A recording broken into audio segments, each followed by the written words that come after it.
picture this. Buwan-buwan, you work hard, earn a good income, and yet by the end of the month, nagtataka ka kung saan napunta ang pera mo. Kasi lagi kang zero balance at minsan negative pa. Hindi ka nag-iisa. Many people find themselves stuck in this cycle. This is what we call the rat race. A never-ending loop of earning and spending nang hindi nakakaahon sa buhay. Pero paano kung sabihin ko sa yung there's a way out?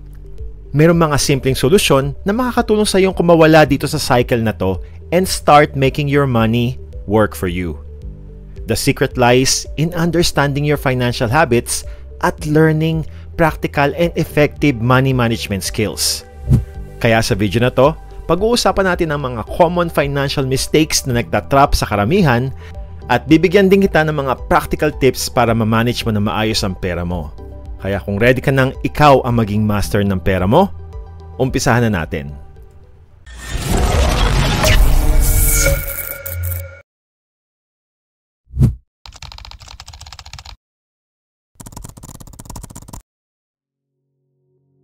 Lahat tayo may habits like brushing our teeth o checking our phones. Pero alam mo ba na kung paano mo i-handle ang pera mo is also a habit? And some habits can lead to big trouble if hindi tayo nag-iingat.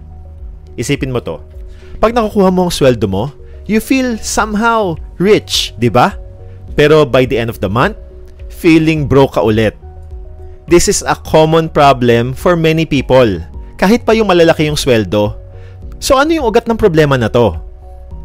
One big problem is living paycheck to paycheck. Ibig sabihin, ginagastos mo lahat ang perang sinasahod mo bago pa dumating yung next paycheck mo. This will be very stressful kasi isang unexpected bill lang, like car repair, can throw your whole budget into chaos.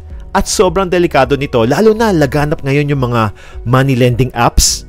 Kaya nauuwi sa pangungutang eh. Bakit pa ito nangyayari sa atin? It often comes down to two sneaky traps. The ostrich effect at the hyperbolic discounting. Ang ostrich effect ay kapag we ignore our money problems, hoping they will go away on their own.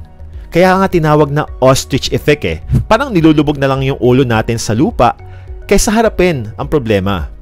Ito yung feeling na ayaw mong tignan yung bank account mo pagkatapos ng big shopping spree dahil natatakot ka sa makikita mo. Pero ignoring it won't make it better. In fact, mas mapapalala pa nito yung sitwasyon minsan. Ang hyperbolic discounting naman ay isa pang tricky habit. Ito yung mas gusto natin yung maliliit pero immediate rewards kaysa sa mga malalaking returns kaso it will take some time. Halimbawa, meron kang 1,000 pesos. Pwede mong isave to para sa mas importanteng bagay like buy a share ng isang big company sa stock market. Mamaya i-share ko sa iyo kung paano to. Or, you can use this 1,000 pesos right away to buy a nice treat. Karamihan sa atin, mas pinipili yung treat kahit pa ang pagsisave at invest will be much better in the long run. It's like eating a cookie now instead of waiting to have the whole cake later. Laging katwiran ng karamihan. You will only live once, so i-enjoy mo na lang. Teka, paano ka naman talaga mag-e-enjoy kung after ng mabilis na sarap, puro ka naman financial stress at wala ka pang peace of mind pagdating sa pera? So, paano natin maisasaayos ito? Let's go to the next part.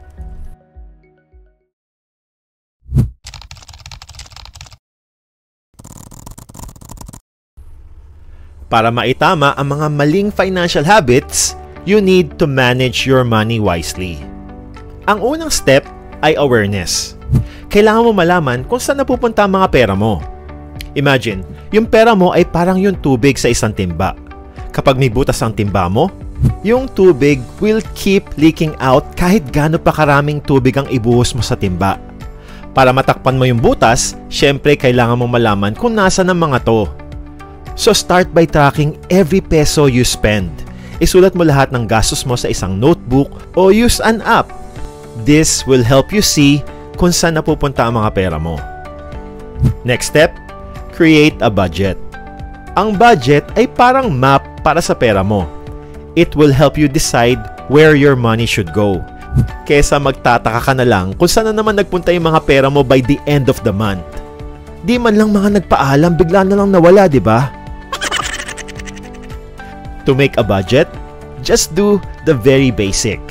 I-divide mo ang monthly income mo into 3 main parts: savings, needs, at wants. Ang savings ay para sa future mo. Maaaring sa umpisa, save for emergencies muna. More on this later.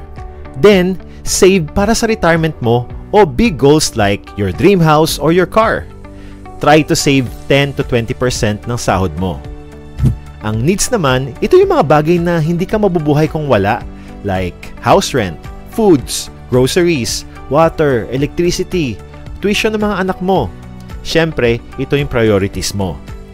At yung wants, ito yung mga bagay na nai-enjoy mo pero hindi mo naman talaga kailangan, like eating out, movies, or new clothes.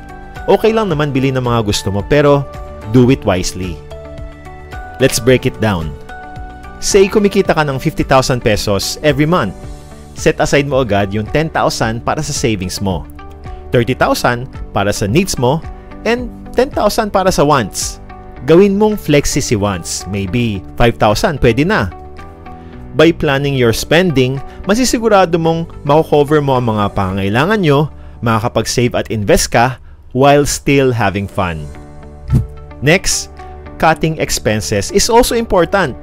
Tignan mo yung mga spending mo and ask yourself, kailangan ko ba talaga to? Maybe, pwede mo nang iskip yung extra Starbucks mo once or twice a week at mag-settle ka na lang sa 3-in-1. Yung mga small savings mo can add up over time and make a big difference pagdating sa finances mo. Next, pag-usapan natin yung emergency fund. This is a special savings account na para sa emergencies lang, like car repairs, house repair, o medical bills. Isipin mong para tong safety net mo at ng pamilya mo. Try to put up emergency fund na katumbas ng 3 to 6 months ng salary mo. This will give you peace of mind knowing na handa ka sa kahit anumang unexpected events. Investing syempre is another smart move. Once meron ka ng emergency fund, you can start focusing on growing your money. You can either start a business, invest in real estate, o sa paper assets like bonds o stocks. Out of these 3, ang pinakamabilis mo magagawa ay ang mag-invest sa paper assets like sa stock market. At nasabi ko kanina, kahit as low as 1,000 pesos lang, pwede ka na magsimula. I-check mo yung video na to mamaya para malaman mo kung paano. Finally, pumunta naman tayo sa utang. Kung may utang ka like credit cards or loans, make a payment plan to pay them off as soon as possible. Sayang kasi yung interest na binabayaran mo doon na pwede sana mapunta sa savings mo.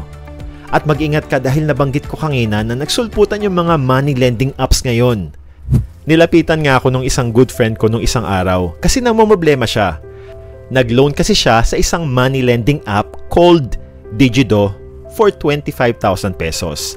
And she's paying 5,600 every 14 days. Hindi lang to yung first time niyang mag-loan sa company na to kasi nababayaran naman daw niya agad ang full amount.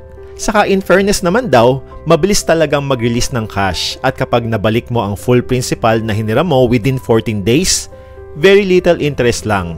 Pero, and this is a very big pero, once hindi mo mabalik agad, katulad ng nangyari sa kaibigan ko, dahil malaki na yung na-loan niya, doon ka na mahuhulog sa trap. And here's why. 5,600 every 14 days. Ang laki nun ha, for 25,000 pesos loan. Pero I got the shock of my life. Kasi yung 5,600 na yon ay para lang pala sa interest. Walang napupunta sa principal. And she's been paying 5,600 pesos since second week of February pa. So she paid 5,600 6 times over the course of her new loan. So, if my math is correct, ang total na naibayad na niya is 33,600 pesos. Pero, guess how much pa yung remaining principal niya? Still, 25,000 pesos. I was deeply saddened and totally disgusted sa ganitong business practice. Isipin mo ha, that is around 45% interest every month. At it can go on and on kasi she will pay 5,600 every 14 days hanggat hindi niya napay-pay off yung principal. Sure, she can pay extra on top of that 5,600. At yun yung mapupunta sa principal para lumiit-liit. Pero naman, sobra naman to. Hindi ko sure kung bakit hinahayaan ng SEC ang ganito kalaking interest. Grabe, tumaas yung high blood ko talaga nung nalaman ko to. Kung may experience ka din sa mga lending app na kagaya nito, paki-comment mo naman yung story mo sa baba para makita at magsilbing warning sa mga kapatid natin. At pakipitik mo na din yung like button kung may napupulot kang aral sa video na to. Maraming salamat. Marahil sasabihin ng iba o ng company, kasalanan niya, nag-loan siya sa amin eh. While that might be true, pero kasi ang hirap ng malagay sa alanganin pagdating sa pera. Dahil you will be emotionally triggered to make a move. Ika nga, kakapit ka na sa patalim. And sadly, there are companies who take advantage of that vulnerability. Kaibigan, bago ka sumubok sa mga ganitong lending apps, please think not only twice but 10 times. Quick recap tayo. To manage your money wisely, you need number 1, track your spending para malaman mo kung saan napupunta ang pera mo. Number 2, create a budget to plan your spending at savings. Number 3, cut unnecessary costs to save more. Number 4, build an emergency fund for unexpected expenses. Number 5, invest wisely to grow your money. At number 6, pay off debt ASAP. And be very, very cautious sa mga lending companies na grabe ang taas ng interest. Ngayong alam mo na kung paano i-manage ang pera wisely, it's time to make your money work for you. At kahit 1,000 pesos lang ang kaya mong isave, pwede ka na mag-invest sa ilan sa pinakamalalaki at pinaka-mga successful companies natin dito through the stock market. Sa video na to, ituturo ko sa iyo kung paano, step by step. Maraming salamat sa panonood. Peace out.